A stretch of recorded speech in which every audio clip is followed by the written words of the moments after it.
Hello, everyone, and welcome to the OCC's What's Your Story Insight interview. Today, I'm talking to Vince Jordan from Jordan IT Solutions. Hello, Vince. Hi, James. How are you?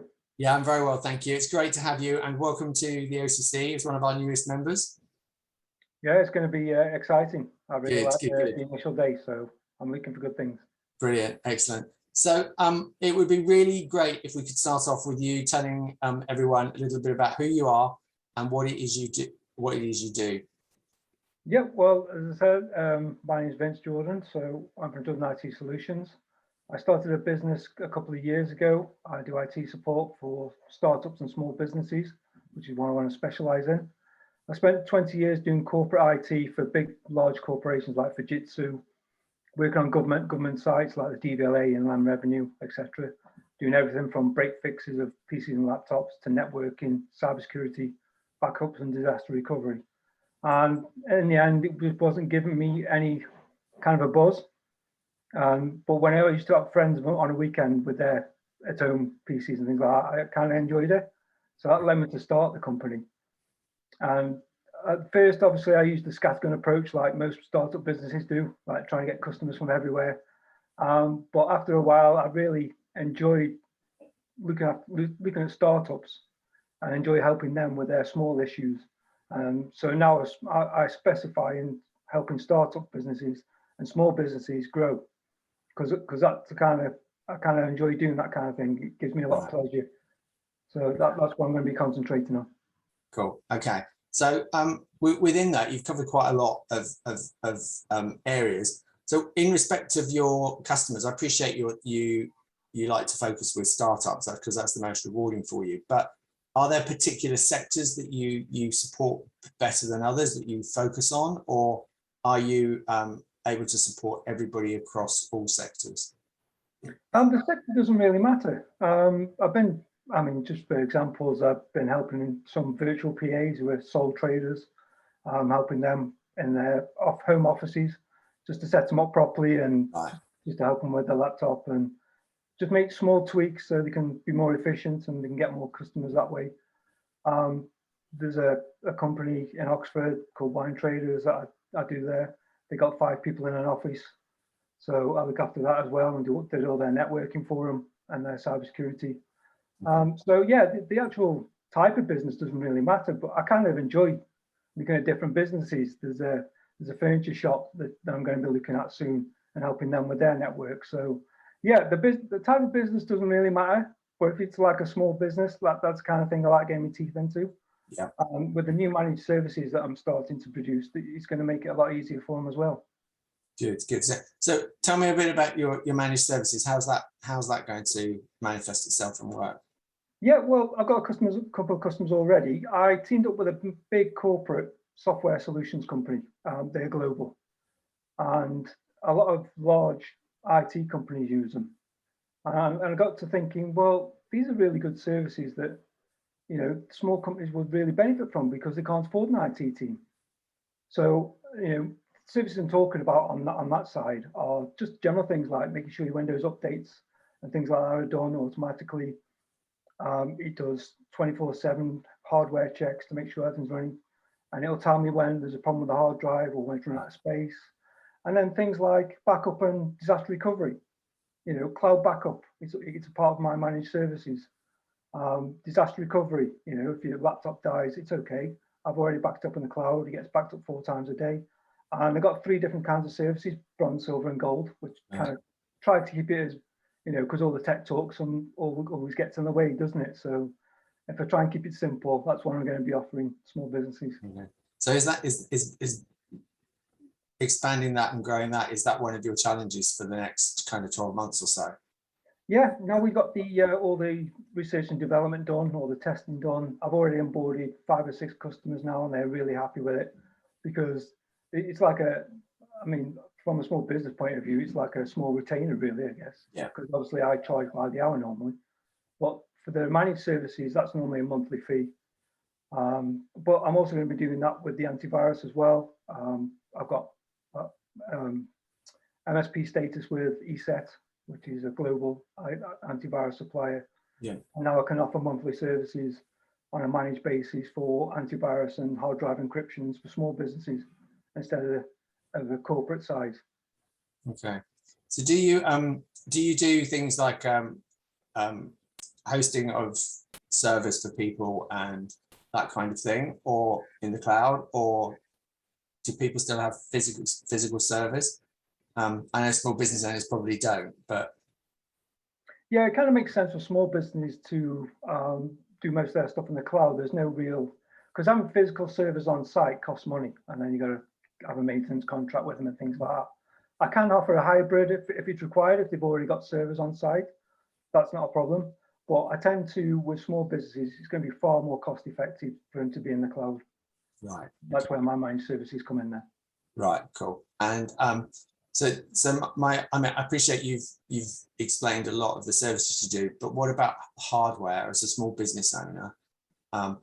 Can you support them with providing the hardware, screens and base units? Yeah. Laptops, PCs, screens, that can all be done. In some cases, people think that their laptop's too slow or it's coming to an end, and I'll take a look at it and I'll just say, well, you just need to tweak that and it'll be just as quick as it was when it was new. And, you know, I'm not here to upsell. I'm here to just try and get the best solution for you at the right price, because small businesses don't have the kind of budget. So that's kind of quite an interesting approach, is that you'll sell where you need to, but you'll support in rather than try and upsell something. So do you find that works really well for you, and it allows you to maintain and keep customers on an ongoing basis that way? Absolutely. I would say that 95% of my customers are through word of mouth. I don't generally advertise my business. So if I do a good job for someone and that's really good, they'll then tell someone else, who then comes to me. I've had lots of new customers come just through referrals for doing a good job for the first person I speak to. Yeah, that's really powerful, and actually that's how networking, I believe, should work. It's about building those trusted relationships, and you've got something that's very tangible to deliver. So if my PC works really well, I'm going to talk about how great Vince is to other people, and it's a very tangible solution that you've got as well, to get people to advocate for you. Yeah, I'm not going to lie to anyone. You know, I'll basically suggest what's going to work, what's best for you. You know, if it's just an upgrade to a laptop because it's a bit slow, then that's what I'll say. I won't just say, yeah, you need a new laptop just for the sake of saying it. I mean, that's not right. I try to look after your business as I would my own. So, you know, if I think that's going to benefit me, then that's what I'll say. Which is why I'm an MSP for ESET, because I use ESET antivirus software. I've used it for years. It's the best on the market by far. So if I'm going to suggest something, it's going to be 9 times out of 10 it's because I use it myself. Yeah. Okay. So actually, and that again by recommendation, the fact that you're promoting the products that you use to your clients means that A, you're probably really knowledgeable about them, and B, that they're tried and tested. Yes. In that respect. Yeah, I'm not a very good salesperson. I couldn't sell a new tire to someone with a puncture. Right. Okay. All the services that I offer, I use myself. Yeah. Like the managed service that I'm talking about, I actually use it with my Windows PC. I normally use a Mac, but I have a Windows PC for testing. So I've got ESET antivirus on there. It's got the hard drive encryption on there. It's going to be exactly the same stuff that I'm going to be advising to small business. Yeah. So I can say, look, and again, suggesting this is because I actually use it myself, because I believe in that product. But as you said, you've kind of got, you're in that position where you've got people who have used your services, and they will, through word of mouth, they're talking about what you do. So actually, they're almost selling for you. So which is the best way to think about it, really. Yeah, and I like referrals, because that means they don't know me, but they will get to know me. Yeah. Because it's come from word of mouth, they're already quite trusting anyway. And all I do is confirm what their friends have said. Yeah. Well, they're very warm leads that are much more easier to convert than those cold ones. So, so I'd just like to ask you a little bit about, if I have, for example, a problem with my PC, or my equipment, how do you help me to get over that problem? Are there some tools that you use to maybe access the equipment remotely? Do you do site visits? How do you help somebody with when they've got a problem on their equipment? If it's a basic software issue, then I can use my remote tool as part of the managed service to remote in and do a remote fix, because then it's cheaper for the customer because I'm not having to travel. Well, obviously, if it's like a network issue or it's an actual physical breakdown, then I can do a site visit as well. So you have the best of both worlds there.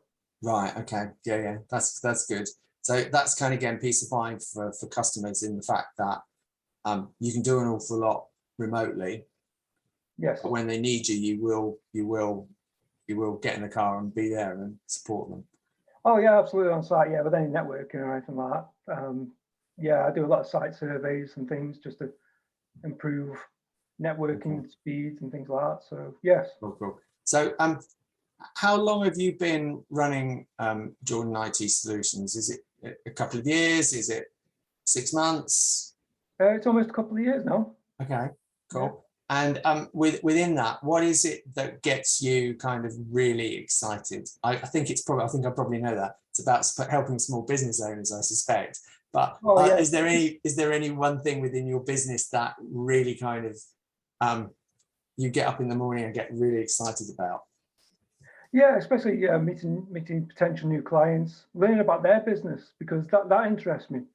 You know, the only way I can give you a solution that's going to work for you is if I know what your business is. So I'll come to you and I'll say, okay, tell me about your business and where you are now and where do you want to be in the next 5 years. Right. Okay. And from that conversation, I'll do a lot of active listening, and then I can come up with the right solutions, because I've got 100 services that I could offer, but you probably might not need 75% of them. Yeah. So it's better for me and the client as well. If I learn about them and what their needs are, I can then tailor a proper solution instead of just selling for selling reasons. Yeah, cool. So you touched on something in that answer around the next period in a business's development. So how do you see yourself moving forward in the next phase in your business?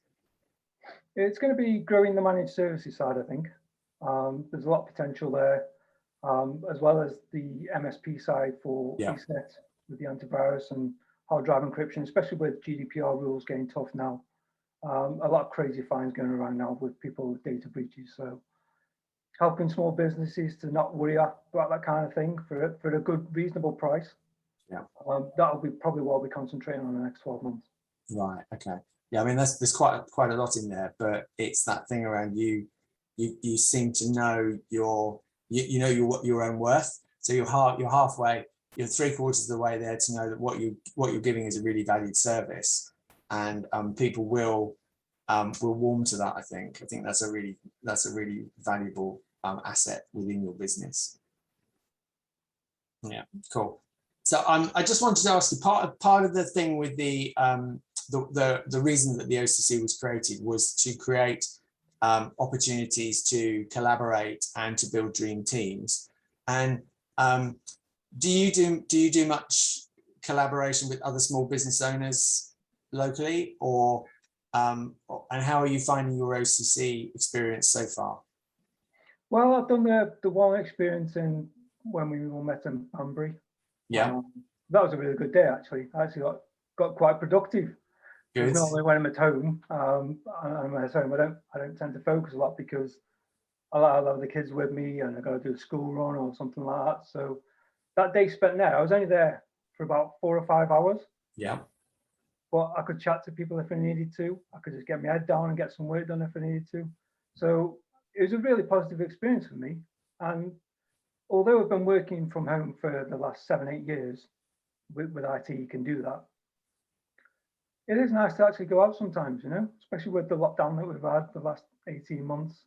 So it's nice just to get out of the house, really, for a couple of hours, and I've kind of really enjoyed that, and I think I'll do it more. Yeah, good. I mean, certainly from our perspective, the accountability at the OCC is really valuable, and it gives small business owners a chance to work on their business rather than in their business. So you can do some of those things that you might keep putting off because you've got a few hours or a day to dedicate to something that you might not necessarily pick up in your day-to-day managing your clients' requirements So that's part of our ethos as well. So do you do any collaboration with other business owners, or I mean, you obviously collaborate with some of your suppliers, but I wondered if there are any other collaborations. Yeah, I'm looking to start collaborating with Oxlep, BBF, and the Federation of Small Businesses. Right. Okay. Trying to do, I'm looking to do IT strategies for small businesses that are affiliated to them. You know, the first one's free. We'll just have a chat, and then it goes on from there. So, like I said, I got a buzz from helping businesses. So I've even started offering free IT strategies, which is Right. Okay. sounds crazy, but it's actually a nice way of getting to know businesses and finding out what's about and how it can help them. Yeah. Yeah. So I don't see that. Yeah, I was going to say, I don't see that as crazy as you used it. I think actually it's a way for you to access your core market by being knowledgeable and informative, and that makes the marketing of what you do much more straightforward. And if you're collaborating with the FSB or Bucks Business First or the local enterprise partnership, you know, they're all really reputable and credible brands that can only enhance what you do. Yeah. Cool, brilliant. So we've come kind of full circle, Vince, there, and it's been really, really great chatting to you and getting to understand a little bit more about who you are and what you do. So thank you very much for your time. Totally welcome. It's been brilliant. Thank you. All right, see ya.